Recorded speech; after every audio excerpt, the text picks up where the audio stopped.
زوار شاہ تو جب بھی میشا کو دیکھتا ہے اسے عجیب سی اپنائیت کا احساس ہوتا ہے اور یوں لگتا ہے جیسے وہ میشا کو بہت پہلے سے جانتا ہو، جیسے اس کے ساتھ کبھی دل کا رشتہ رہا ہو۔ تبھی تو وہ حنین شاہ کے بہانے سے ہی صحیح لیکن میشا کو یہاں سے جانے نہیں دینا چاہتا۔ لیکن شباب ہے جو بضد ہے کہ ایک ہفتہ پورا ہوتے ہی آپ میشا کو واپس بھیجیں کیونکہ میں اپنے بیٹے کی خود حفاظت بھی کر سکتی ہوں اور اس کے سارے کام بھی کر سکتی ہوں۔ شباب تو حنین شاہ کے معاملے میں اتنی پوزیسو ہے کہ کسی کو اسے ہاتھ بھی لگانے نہیں دیتی۔ تو میشا ڈاکٹر صاحب کے کہنے پہ کھیل کھیلتی ہے، شباب کی چائے میں پل ملا دیتی ہے اور شباب اس قدر گہری اور بے خبر نیند سوتی ہے کہ اگلے ہی دن جا کے اٹھتی ہے اور میشا جی بھر کے اپنے بیٹے حنین شاہ کے ساتھ وقت گزارتی ہے۔ لیکن شباب کے اٹھنے سے پہلے ہی صبح حنین شاہ کو اس کی کارٹ میں ڈال آتی ہے۔ شباب جب دیکھتی ہے کہ حنین شاہ گہری نیند پرسکون سو رہا ہے اور میشا نے بالکل میری طرح حنین شاہ کا خیال رکھا ہے تو وہ سوچتی ہے کہ زوار شاہ ٹھیک کہتے ہیں۔ حنین شاہ کے لیے میشا کا یہاں ہونا بہت ضروری ہے کیونکہ میری کب سے نیند مکمل نہیں ہوئی تھی اور رات کو میشا نے حنین شاہ کو سنبھالا تو میں کس قدر پرسکون سو پائی تھی، ورنہ تو مجھے فوزیہ اور ذکیہ کی طرف سے دھڑکا لگا رہتا تھا کہ کہیں ایسا نہ ہو میں گہری نیند سو جاؤں اور فوزیہ اور ذکیہ میرے بیٹے حنین شاہ کو کوئی نقصان پہنچا دیں۔ اب شباب بھی میشا کی شکر گزار ہوتی ہے اور زوار شاہ کے سامنے بھی میشا کی تعریف کرتی ہے تو زوار شاہ حیران رہ جاتا ہے کہ وہی شباب جو چند دن قبل مجھے جلد سے جلد میشا کو یہاں سے نکالنے کی تلقین کر رہی تھی اب کہہ رہی ہے کہ میشا کا حنین شاہ کے ساتھ ہونا بہت ضروری ہے۔ تبھی زوار شاہ اکیلے میں جب میشا سے ملتا ہے تو پوچھ ہی لیتا ہے کہ آخر تم نے شباب اور حنین شاہ پہ ایسا کون سا جادو کیا ہے کہ حنین شاہ تو پہلے دن سے ہی تمہارا دیوانہ تھا اور اب تو شباب بھی تمہاری دیوانی ہو گئی ہے۔ حالانکہ شباب وہ عورت ہے جو کسی کی تعریف نہیں کرتی۔ تو نہال انتہائی بے باکی سے زوار شاہ کی آنکھوں میں آنکھیں ڈال کے دیکھتے ہوئے کہتی ہے کہ یہ محبت کا جادو ہے، اگر آپ کہیں تو آپ پر بھی یہ جادو چلا دوں۔ زوار شاہ میشا کی آنکھوں میں غور سے دیکھتا ہے اور اسے ایک دفعہ پھر وہی احساس ہوتا ہے جیسے ان آنکھوں میں پہلے بھی کبھی دیکھا ہو،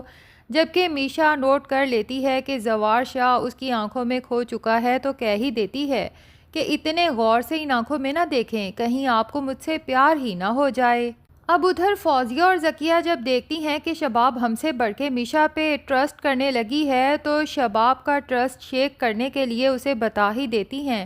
کہ ہم نے بارہا میشا اور زوار شاہ کو آپس میں باتیں کرتے ہوئے اور زوار شاہ کو بہت محبت پاش نظروں سے میشا کی طرف دیکھتے ہوئے دیکھا ہے۔ اب ہم سے ضد لگا کے آپ نے تو میشا کو حنین شاہ کے لیے رکھ لیا ہے لیکن کہیں ایسا نہ ہو کہ کل کو آپ کو ہی پچھتانا پڑے۔ اس وقت تو شباب کو فوزیہ اور ذکیہ کی بات فضول لگتی ہے کہ زوار شاہ کا ٹیسٹ اتنا بھی برا نہیں کہ وہ گھر کی ملازمہ پہ نظر رکھیں، لیکن جب سب لوگ کھانے کی ٹیبل پر موجود ہوتے ہیں تو میشا جان بوجھ کے وہاں سے گزرتی ہے، جبکہ زوار شاہ پوچھ لیتا ہے کہ میشا تم کیا کرنے جا رہی ہو تو بتا ہی دیتی ہے کہ سر میرے بھی کھانے کا ٹائم ہے۔ تو زوار شاہ سب کے سامنے میشا کو ڈائننگ ٹیبل پہ مدعو کرتا ہے کہ اگر تمہارے بھی کھانے کا ٹائم ہے تو ہمارے ساتھ بیٹھ کے کھانا کھاؤ۔ فوزیہ اور ذکیہ تو جب یہ منظر دیکھتی ہیں پہلے آپس میں آنکھوں ہی آنکھوں میں ہنستی ہیں اور پھر شباب کی طرف تنزیہ دیکھتی ہیں کہ دیکھ لیا ہم نے بالکل ٹھیک کہا تھا نا۔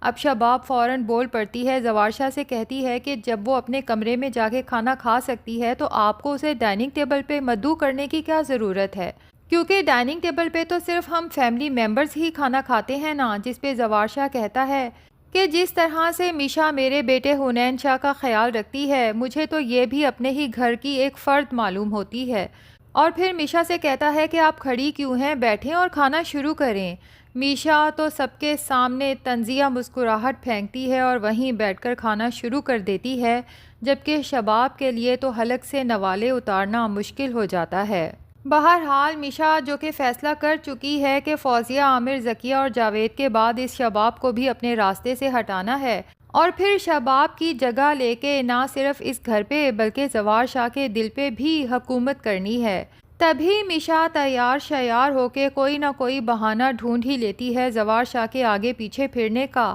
اب بھی جب دیکھتی ہے کہ ملازمہ زوار شاہ کے لیے ٹی ٹرالی سجا کے اس کی اسٹڈیز کی طرف جا رہی ہے تو میشا ملازمہ کو فوراً ہی کسی کام کے بہانے سے بھیج دیتی ہے اور کہتی ہے کہ سر کے لیے چائے میں لے جاتی ہوں، جبکہ زوار شاہ میشا کو چائے لاتے ہوئے دیکھتا ہے تو کہہ ہی دیتا ہے کہ بھلا آپ کو یہ تکلف کرنے کی کیا ضرورت تھی۔ تو میشا کہتی ہے کہ جس طرح آپ نے سب گھر والوں کے سامنے مجھے ڈیفینڈ کیا، میں بس اس کا شکریہ ادا کرنا چاہتی تھی کیونکہ مجھے سچ میں بہت اچھا لگا۔ زوار شاہ تو میشا کی اس بات پہ کھل کے مسکرا دیتا ہے اور پھر اپنے دل کا حال بیان کر ہی دیتا ہے کہ میشا پتہ نہیں، میں جب بھی آپ کو دیکھتا ہوں مجھے ایک عجیب سی اپنائیت محسوس ہوتی ہے،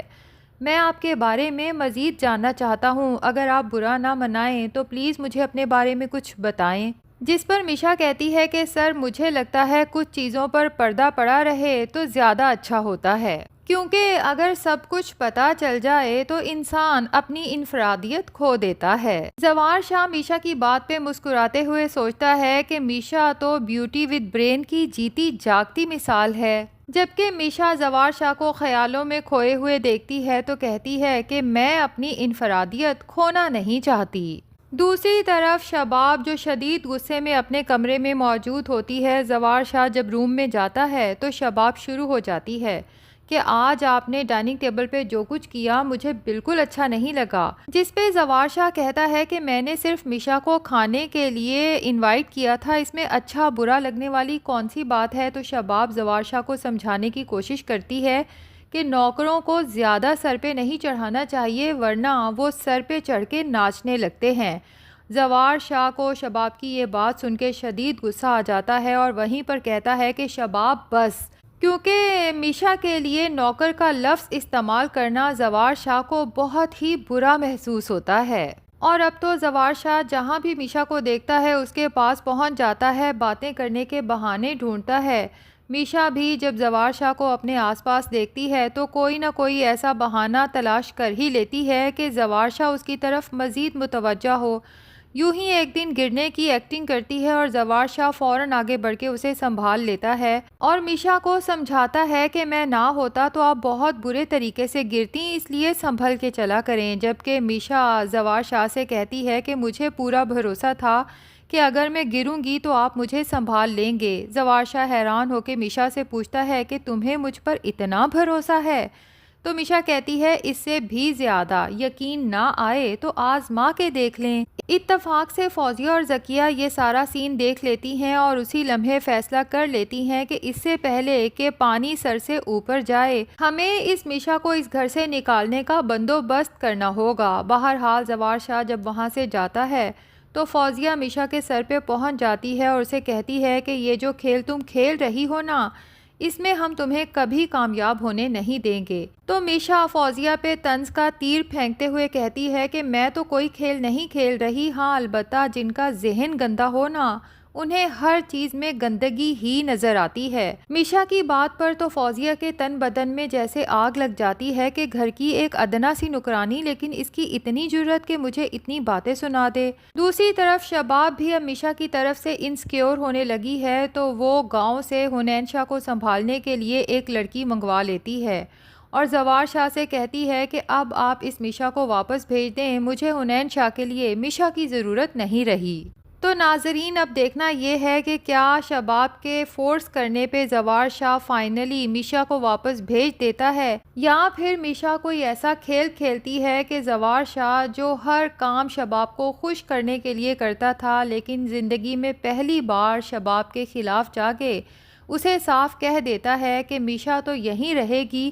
البتہ اگر تمہیں میشا کا یہاں رہنا پسند نہیں تو تم یہاں سے جا سکتی ہو۔ ویسے ناظرین آپ کا کیا خیال ہے، کیا زوار شاہ کو میشا سے محبت ہو چکی ہے یا نہیں؟ کمنٹ سیکشن میں ضرور بتائیں۔ ویڈیو پسند آئی ہے تو لائک اور چینل کو سبسکرائب بھی ضرور کر دیں۔